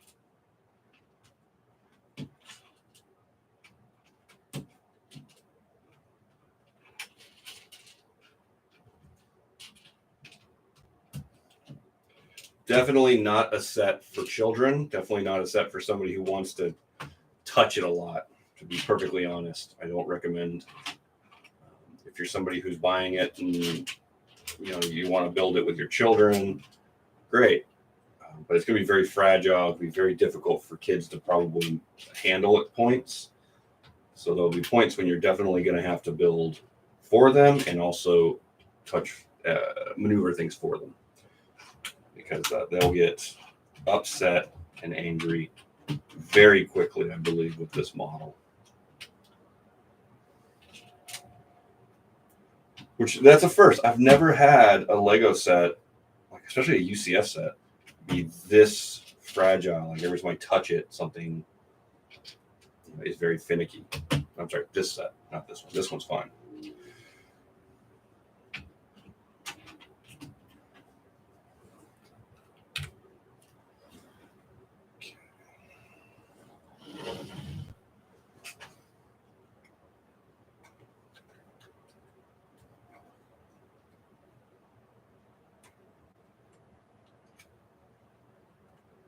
I'm starting to have a problem with the mechanism just turning. Like the mechanism doesn't want to turn to release the wings. I am not sure what is causing that.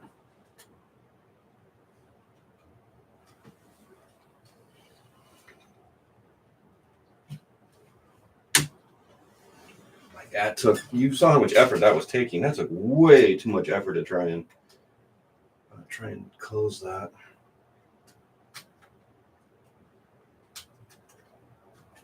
So, good news me, I guess I got to figure out what's causing that now.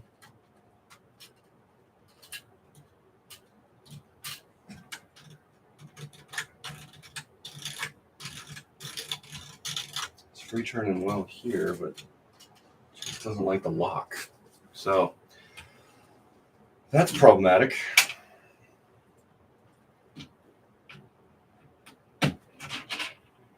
Anybody else encountered any issues like this before with this set? Let me know if you are, and if you did, if you found a solution, let me know what that is.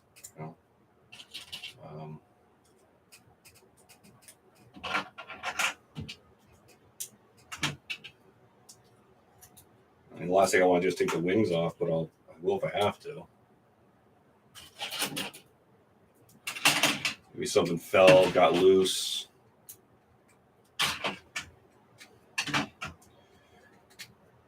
Again, usually LEGO doesn't have those kind of issues. They're very, the builds on these bodies are usually very solid.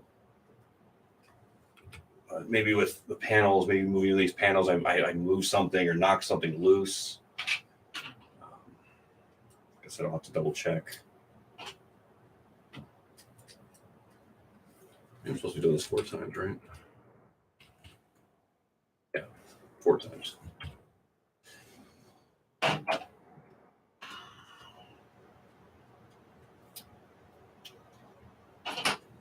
Nope, question mark?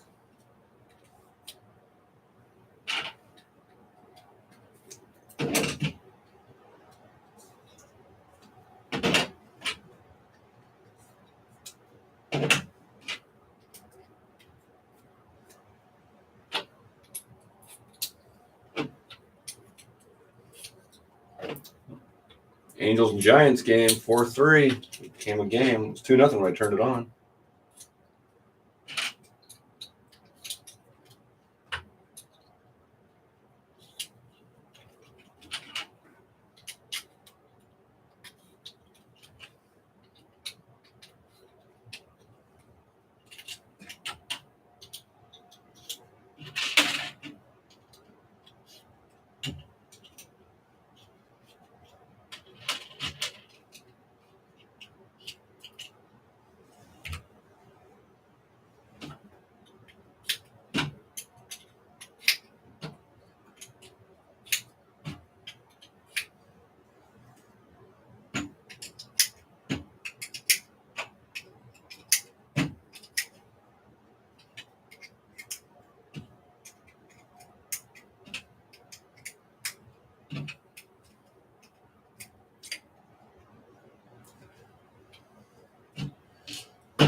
So this has the same similar engine style, like the back of the engine on the last UCS. Did the exact same thing with these 1x2 with the C-clip parts going around the engine, but it was reversed. Instead of them being studs going in towards the engine, it actually was the studs up.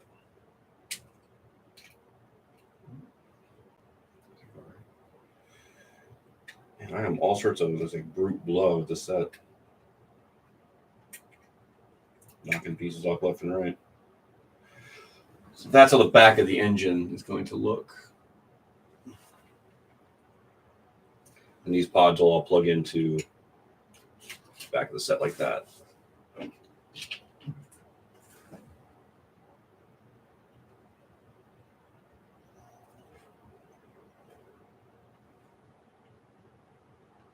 No worries. Come and go as you please. Come and go. Have a good time.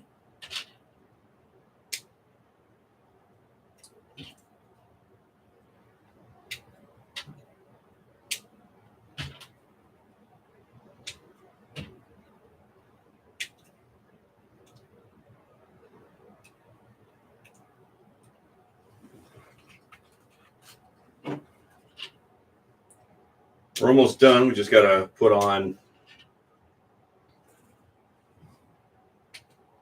32 of these 1x2 dark grays with a clip. 8 per engine.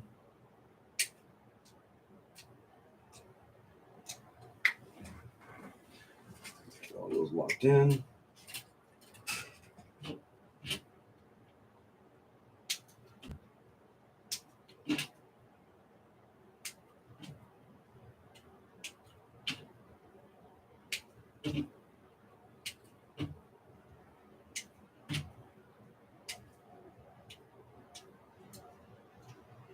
Last one.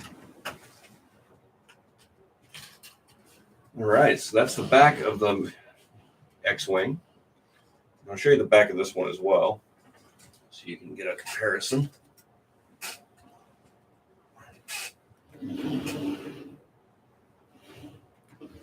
So as you can see lined up, there's not a lot of difference between the two back to back. Like you can see the greebling in the back is very similar. The size of the box is very similar. The back of the engines is actually extremely similar. And the greebling on top, very similar. Really the big difference between these two sets is the size of the nose. Size of the nose, a little bigger, a little more bend. A little more of a blend between studs and smooth. The engines are much larger on this one, where these engines would be the same size as ones you would see on a normal play size X-Wing. This is the right engine size. In my opinion, this fits better and just overall looks better. Right now, my concern is I'm not sure what the mechanism issue is. Couldn't get it to turn properly. Couldn't get it to open and close. So let's try it one more time. See if it'll work. It's a very loud click.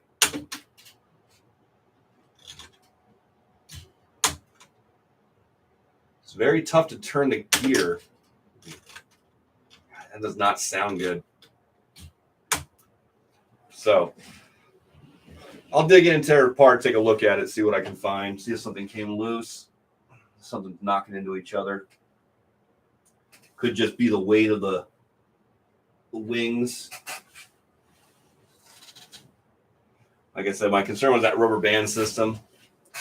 You know, it looks cool, sounds cool in theory. Because when you pop it, they kind of close, but the rubber band tension. My wonder is if you leave it open really long time, that rubber band will get stretched. And then if you let it go, the rubber band will be stretched out, doesn't band back. So I've got worries about the rubber band system for over a longevity. It may not be perfect with the gear, the slow turning gear in the back. But right now, tried and true. 10 years later, this set still functions the exact same way it did day one. So from the money, if you can get this set for a couple $100, great. If you'd rather have this one for the 200, you build it and never touch it. It'll probably work out perfect. I'd like to take the engines from this one and put it on this one and just make a blend of the two. The set is very finicky on the side rails. So these rails here on top, panel here, and the two panels in back. Any parts around the fuselage, if you touch it, they're more than likely going to pop off on you. They're only held on with one 2-pin connector at the front, the back on top, and then one on the bottom. So maybe there's a way to modify that so they all have a little more staying power, clutch power. Hope everybody had a good time. Remember to like and subscribe, like the video, share the video. Follow me on Instagram, DarthBricks42. Check out my room tour reels. Check out my other posts. And if you got questions or if you want to see something built or you got curiosity about things we've done in the past, hit me up on the DMs on Instagram or leave a comment here on YouTube. Check out my other YouTube videos and, have a good night. Remember to, have a good time, build what you like. And I thank everybody for tuning in for the live stream and also for the rerun. Thank you very much. Everybody have a great night. And I'll see you guys in a week. Have a good one.